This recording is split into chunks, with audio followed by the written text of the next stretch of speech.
தமிழ் வாழ்க, தமிழர்கள் வாழ்க வளமுடன்.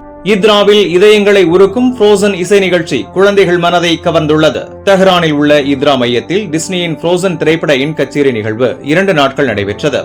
ஜூலை 9 அன்று முடிவடைந்த நிகழ்வில் முழு இசைக்குழு நேரடி இசையை வழங்க திரைப்படம் உரையாடலுடன் திரையில் ஒலித்தது. அனைத்து வயதினருக்கும் உணர்ச்சிகர அனுபவமாக இருந்த நிகழ்வில் எல்சா போன்ற ஆடையில் சிறுமிகள் கலந்து கொண்டு நினைவுப் பொருட்களுக்கு நீண்ட வரிசையில் காத்திருந்தனர். இது கலாச்சார நிகழ்வாக மக்களை பெரிதும் ஈர்த்தது. முன்னணி இசை இயக்குனர் எரிக் ஓக்ஸ்னர், கலை இயக்குனர் செர்ஜிஸ் மெட்டியனின் வழிகாட்டுதலில் ஆர்மேனிய மாநில சிம்பொனி இசைக்குழுவை நடத்தினார்.